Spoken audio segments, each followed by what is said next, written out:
Some leaders are born into success, others forge it from failure, but only one man has stared death in the face twice and smiled. January 2021, FC Barcelona wasn't just broken, it was decomposing. The numbers told a story of catastrophic collapse, 1.35 billion euros drowning in red ink. But numbers lie. The real story was written in empty seats, silent corridors, and the hollow eyes of players who had forgotten what. This was football's Titanic moment. The unsinkable ship was going down, and everyone was scrambling for lifeboats. Sponsors fled, legends departed, hope evaporated. The Camp Nou, once a fortress of dreams, had become a mausoleum of memories. And in the boardroom sat empty chairs where leaders should have been. But from the shadows emerged a figure who had witnessed this apocalypse before. Joan Laporta, not as a knight in shining armor, not as a miracle worker with magic solutions, but as a man who understood something the world had forgotten. Death is just another word for opportunity. Rewind to 2003. Barcelona was suffocating under the weight of mediocrity. Real Madrid's Galacticos were painting masterpieces, while Barcelona sketched in crayon. 4 trophyless years. 4 years of watching greatness from the sidelines. The members were restless. The media was ruthless. Into this wasteland stepped Laporta. A lawyer who spoke like a poet, a dreamer who calculated like an accountant. His campaign promise was audacious. I'll bring you David Beckham. But he didn't. Instead, he brought something better, a revolution. Ronaldinho arrived not just as a player, but as a prophet of joy. The Brazilian didn't just score goals, he resurrected souls. Every nutmeg was a resurrection. Every smile was a rebellion against despair. But Laporta's masterstroke wasn't signing a superstar. It was recognizing when the party had to end. When Ronaldinho's brilliance began to dim, when discipline became optional, Laporta made a decision that would echo through eternity. He handed the keys to a rookie, Pep Guardiola. The football world gasped, the press mocked, the fans panicked. But Laporta had seen something in those quiet eyes, the future of football itself.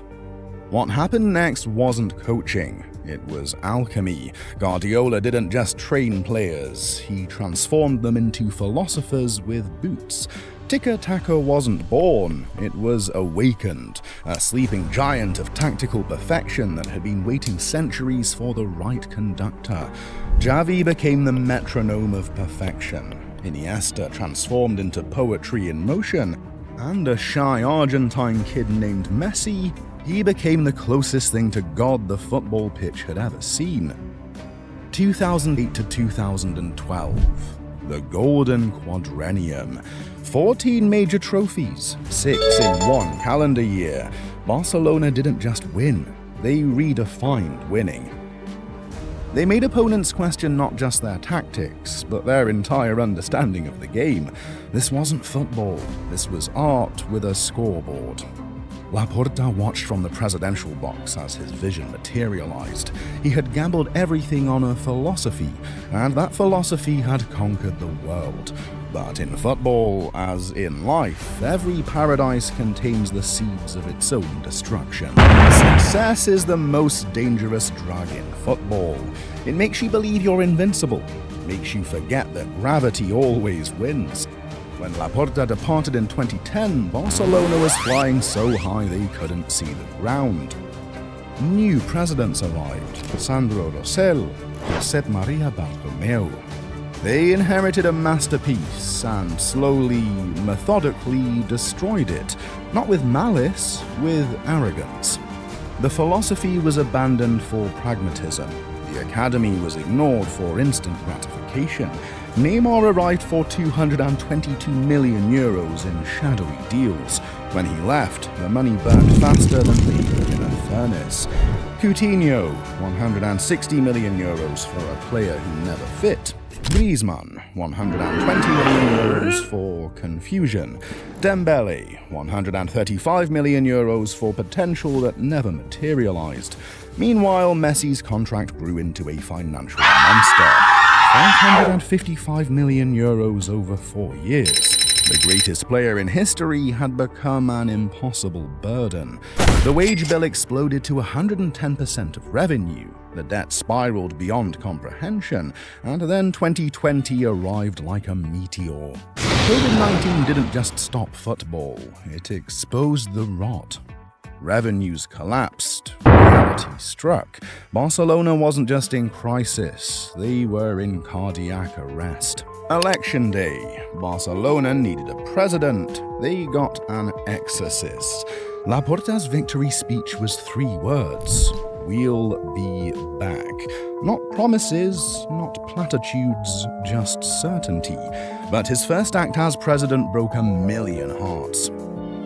August 8th, 2021, the press conference that shattered football. Messi, tears streaming, saying goodbye to the only home he'd ever known. The fans screamed recall, the media cried incompetence, but Laporta knew something they didn't. Sometimes you have to amputate to save the body. Keeping Messi would have been romantic. Letting him go was surgical.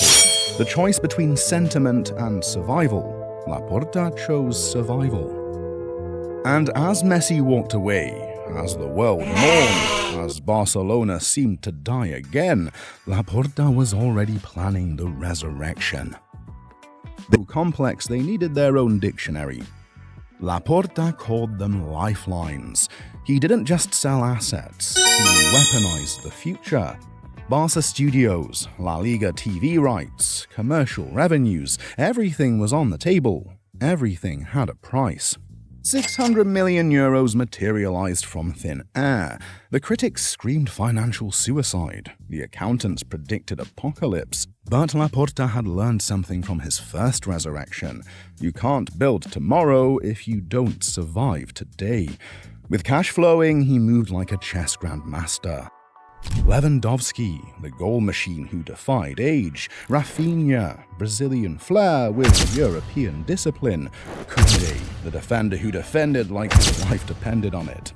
Barcelona's transfer window wasn't just ambitious, it was impossible. A broke club spending like royalty. The world watched in bewilderment as the corpse started breathing. November 2021, Xavi Hernandez came home, not as a legend, as a surgeon. His mission wasn't to entertain, it was to operate.